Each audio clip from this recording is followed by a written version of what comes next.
Welcome, Judy. Thank you, Tobias, for having me on your podcast. You're very welcome. So, to those in my audience who don't know you already, could you give a big of introduction to yourself? Hi, everyone. My name is Judy Lin. I'm a Taiwanese journalist who accumulated 2 decades of experiences with Reuters, Digitimes Asia, and Commonwealth Magazine. Last year, I started my own company called TechSoda, which is a tech news platform that operates on Substack. And there's especially one topic that I would like to discuss with you here today. There's a company in Taiwan called the Taiwan Semiconductor Manufacturing Company, also known as TSMC. A few years ago, I honestly didn't know what this company was, but now it's pretty much all I read and hear about on social media all the time. It's especially an important company for the AI industry. Could you put a few words on why TSMC is such an important company in this day and age? Mhm. Yes, for the world, more than 90% of the advanced chips are produced by TSMC. By definition of advanced chips, they are processed by the technology of smaller than 7 nanometers. So those chips goes into your smartphones or your the AI servers of ChatGPT or Google Gemini, for example. So if you want to use AI, you definitely need the chip of TSMC. And even though Samsung and Intel also produce advanced chips, their volumes are too small and the yields of for good chips are too low as well. And the TSMC just had its first board meeting in the US. Why was that such an interesting event? Right. This is the first time TSMC ever held their board meeting overseas, and so it is also the first time it held its board meeting in the United States. So even though the dates were decided several months ago, President Trump seems to want to get something out of it because he threatened to impose tariffs on chips made in Taiwan. And he said the final decision will be made on February 18th. I think that it is no coincidence because he could have made the announcement before the board meeting. But the TSMC's press release published yesterday did not say anything surprising that the market has anticipated. So besides the routines of approving the earnings report for 2024 and bonus and dividend payment plans this year, I found that it's a bit strange they only approved 17 billion US dollars for capital budget. However, at the earnings conference in January, TSMC CFO told us that they projected the capital budget for 2025 to be between 38 billion to 42 billion US dollars. So this is the one very interesting thing that probably will have further development in the future. Okay. And as you said, Donald Trump is currently considering to put a tariff on TSMC, or sorry, on goods from Taiwan, I believe, for I believe 100% tariff. Can you see any sense in that move? Yeah, it doesn't make sense.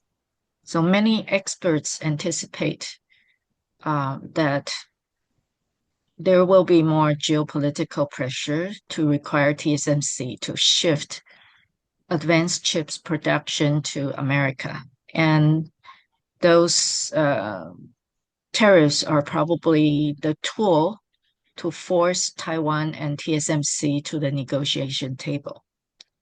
So somehow this kind of measure hurts the feelings of allies. It seems that we feel that when the U.S. wants us to cooperate and defend democracy, but now President Trump is pointing guns at us. So this is ridiculous. And who would trust a friend like this, right? So yeah, and of course, I think the purpose of this is to make America great again by onshoring semiconductor production. As for retaliation, I don't see Taiwan has any ability to retaliate because it still needs the protection of the US in the face of an invasion from China, which has never given up the ambition to annex Taiwan. And now Trump is trying to reverse the evolution of the semiconductor industry, which took decades to develop into the current ecosystem that functions in the division of labor among several countries. But I cannot help but just wonder what is the rush for the US to rebuild the semiconductor supply chain in such a short time. I cannot find any rational answer for that. Do you think, if we don't mind the discussion of whether or not it's sensible, do you think it's even possible for the US to onshore semiconductor production? For semiconductor production to be very efficient and effective, you not only need a foundry, you need a complete ecosystem.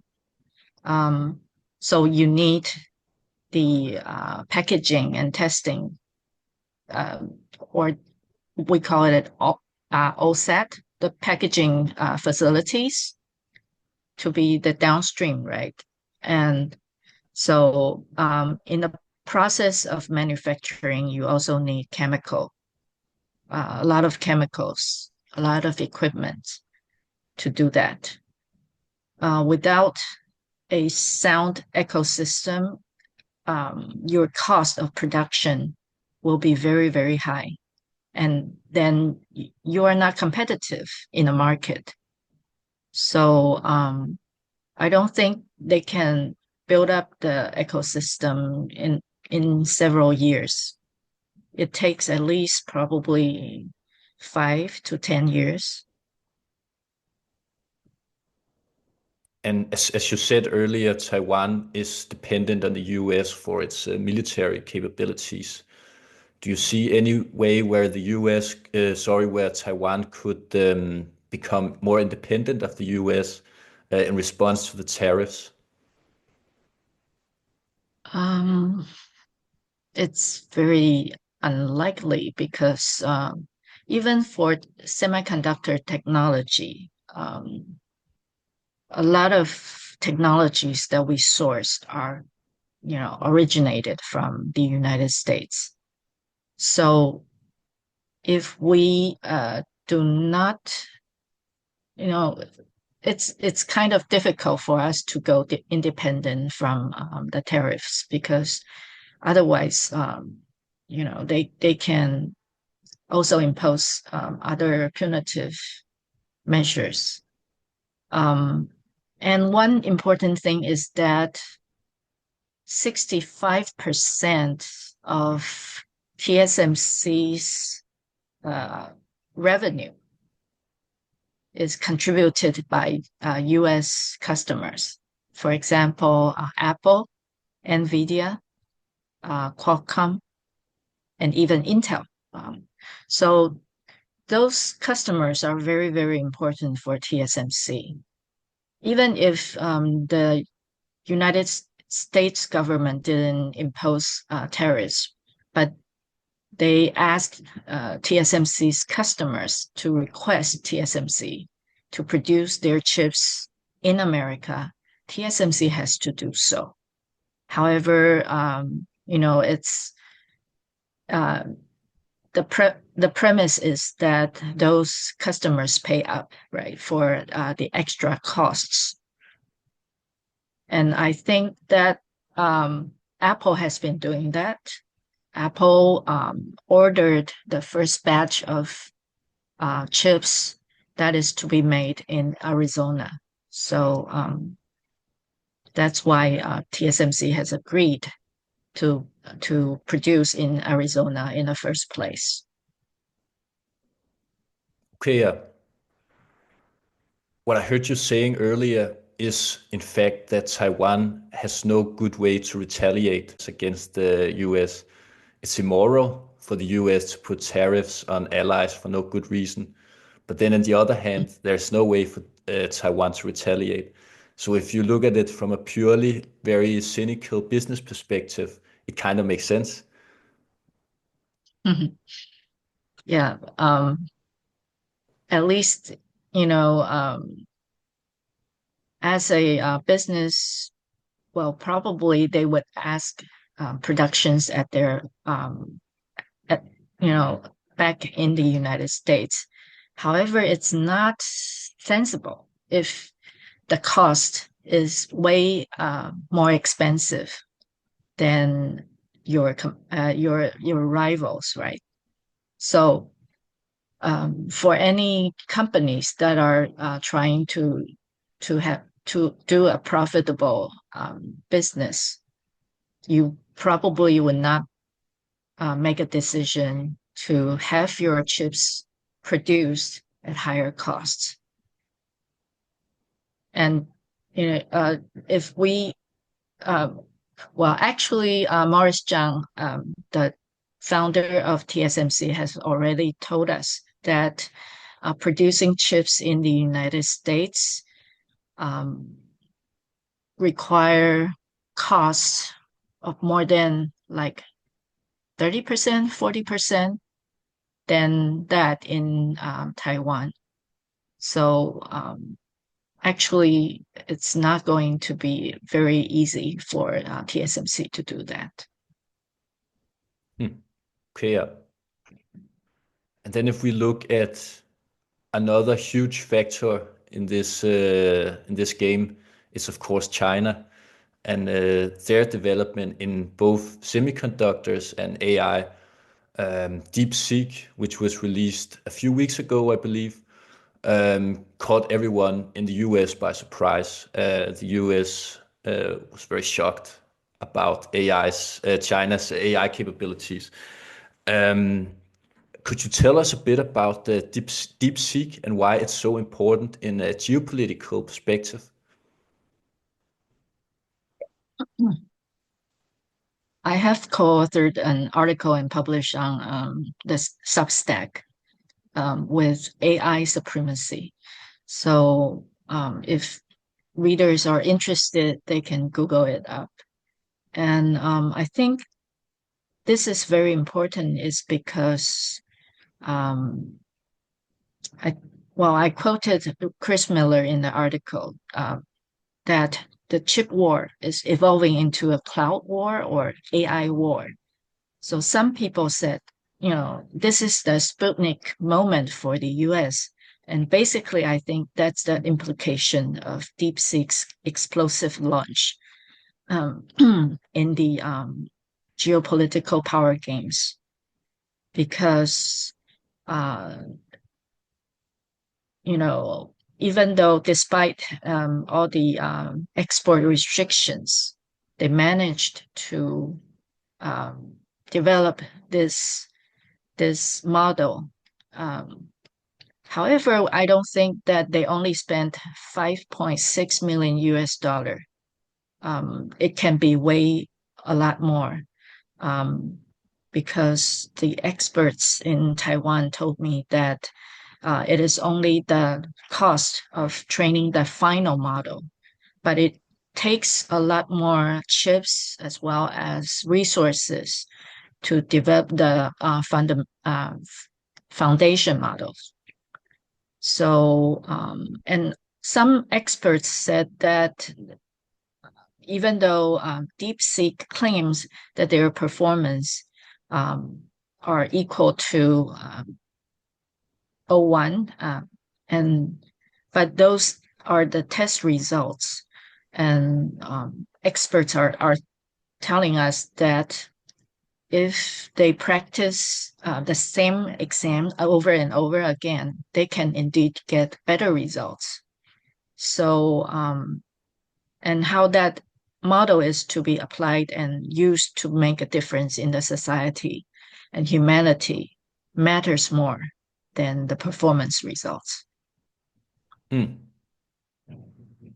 And the US has responded to DeepSeek by posting, or at least they have announced that they would post enormous amounts of capital into their AI infrastructure and their AI models.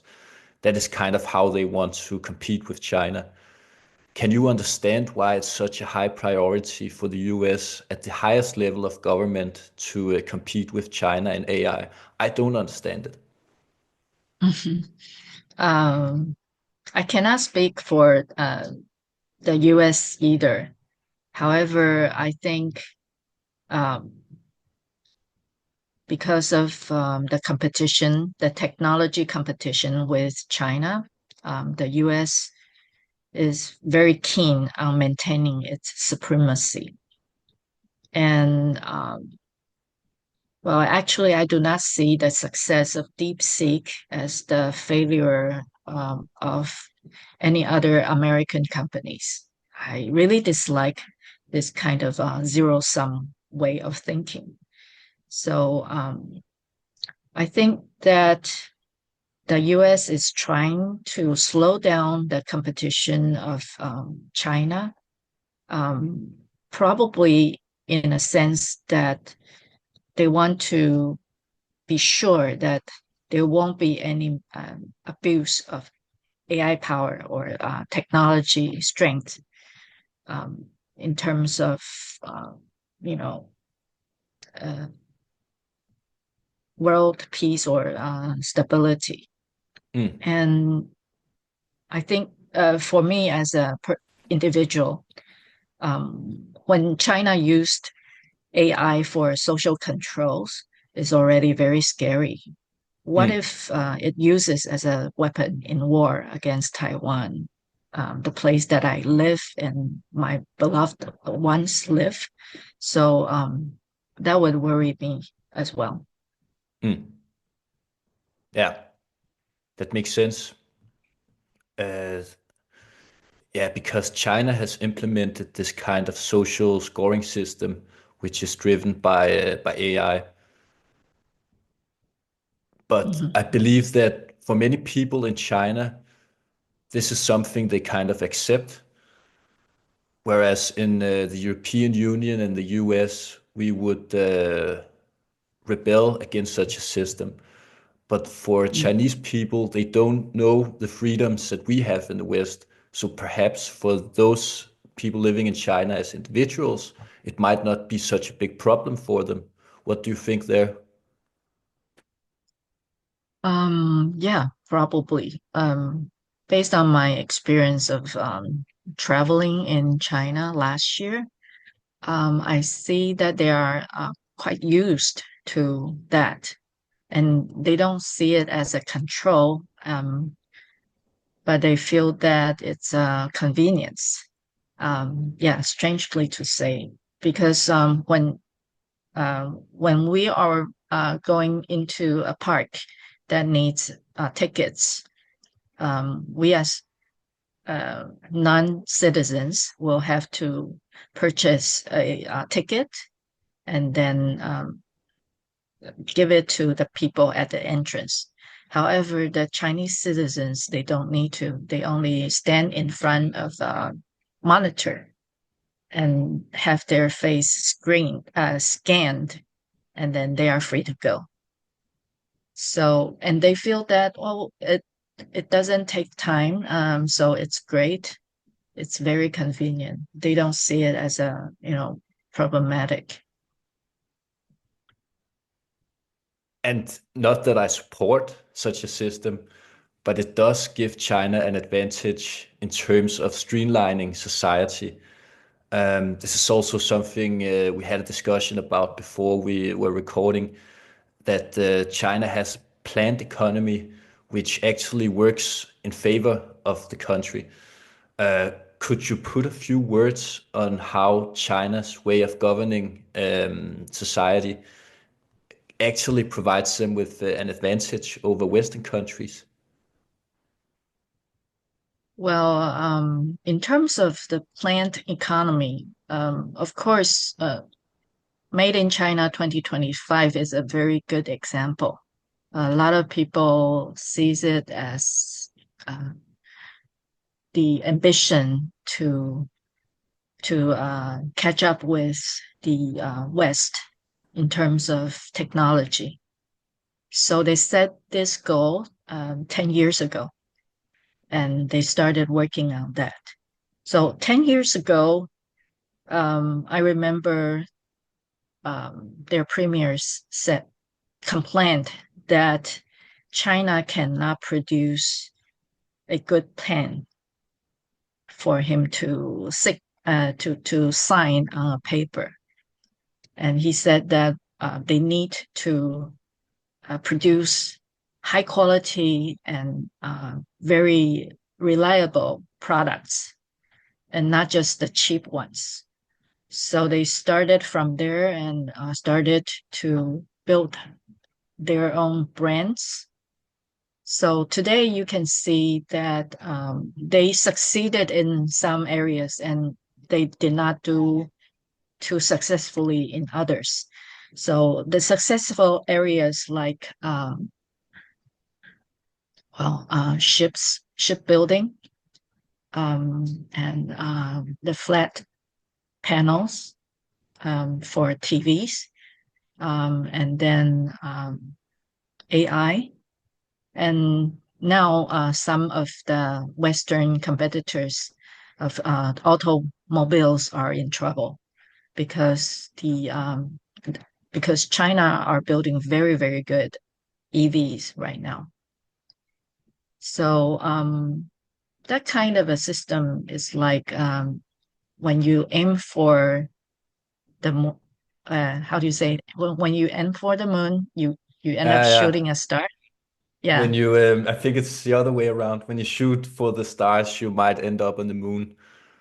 yeah, yeah, right. So of course, having a goal like that is good. Then that help you to aim for higher goals for excellence.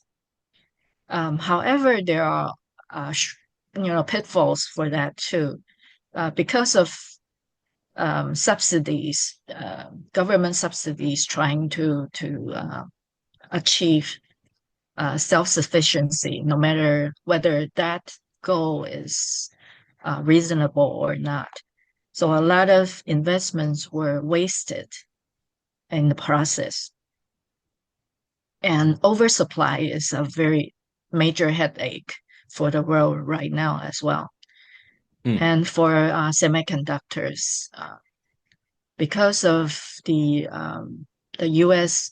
export control, so China did not make it to achieve their goal of having 75% of their chips made in China.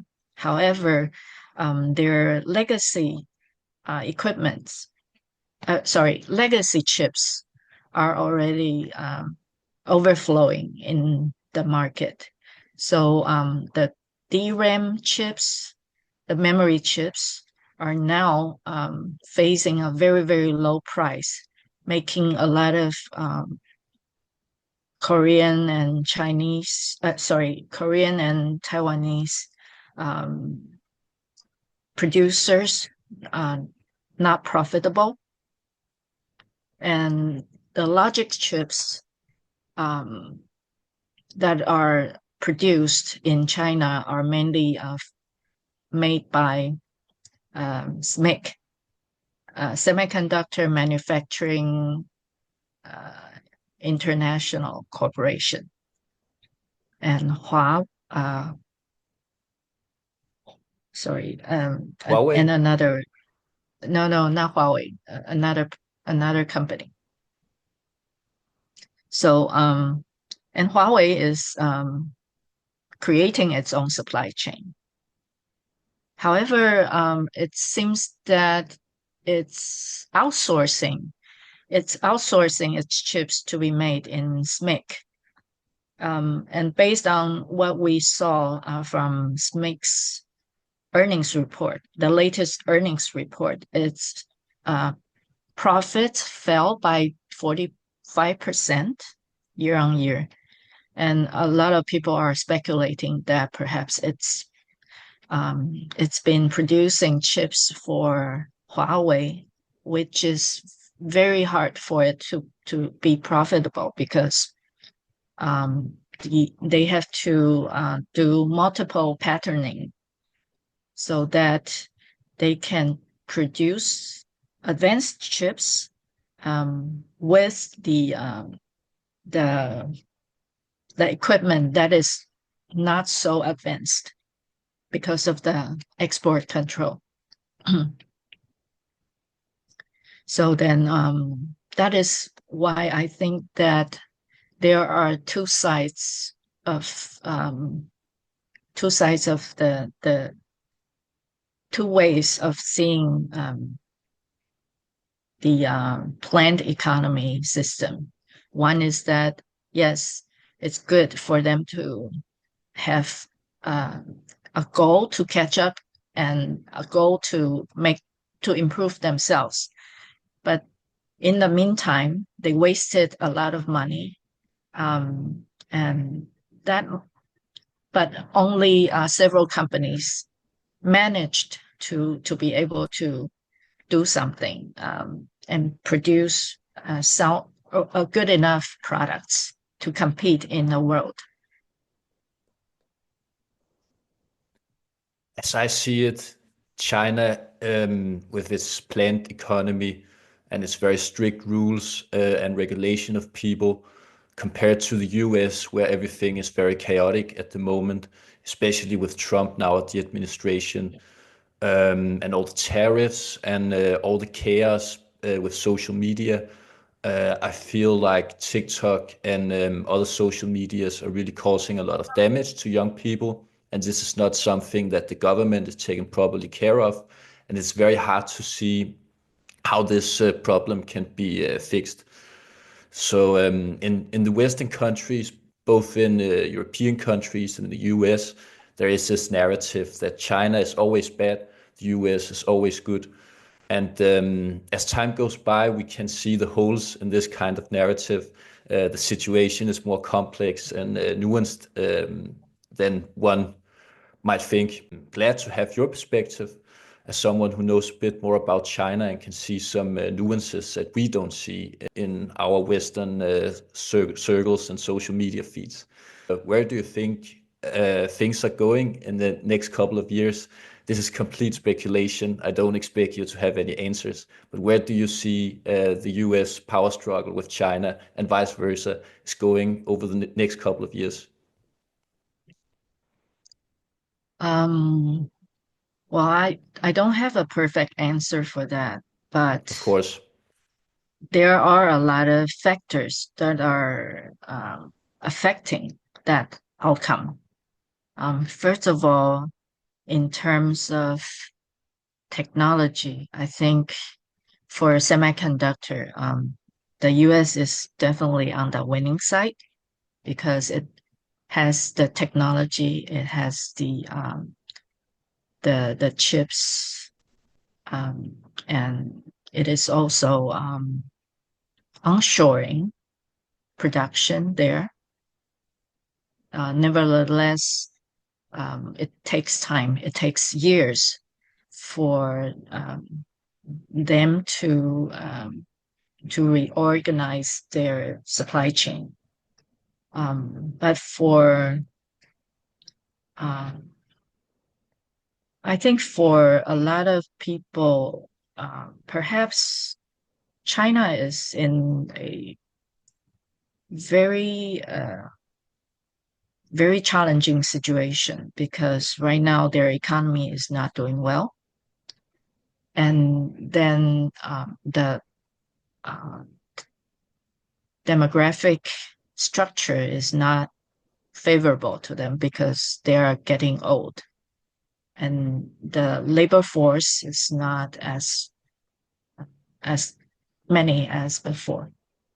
So that's why they want to develop AI at this stage, because not only for their military ambitions, but also for their economies as well. They have to have as many robots as possible, or to automate a lot of processes so that they can decrease the use of manpower. And I think that having a very, very big market is very good for China, because even though the external environment is not very friendly, they can always find demand in their own country. And that is why the US is having such a difficult time trying to beat China, right? And China has a lot of talent. Um, yeah, I also I remember reading an article from Nikkei recently. It says that there are far more Chinese researchers, AI researchers, working in very prestigious American institutes than those who graduated from American universities. So then, of course, the United States still need those Chinese, uh, Chinese experts or Chinese talent to help them beat China in the AI war. So, of course, I think the world uh, will have to abandon that zero sum mentality, because you see, China is growing up to become a very uh, powerful country. However, I don't see that it's going to be very powerful in the years to come, because of the demographic um, situation, and the economy is not doing well. And who knows if there is some kind of revolt in China? Probably a lot of things will have to change. And in America, I think democracies are just like that. And a lot of things we cannot control things to whether it's going to happen or not. But with this DeepSeek success, I think it's a Sputnik moment for America. And a lot of Americans are waking up to the fact that they have to make an extra effort and to maintain their leadership in the world. Somehow it's kind of messy right now when we see um, the social media or the comments everywhere. So, but I think that democracy always have a way of finding its way. Um, so I'm not so sure what will pan out, but I totally hope for world peace Don't we and all? that we don't need to fight a war. And then somehow the United States and China can work together for world peace and instead of fighting each other. And I really hope that Taiwan will be a helping hand for the democracy, and we hope that it will become um, a partner that everyone needs in the world. Judy, I think that's all we have time for today. Thank you so much for Thank your you. time. It was a very good conversation. Thank you. It's my pleasure.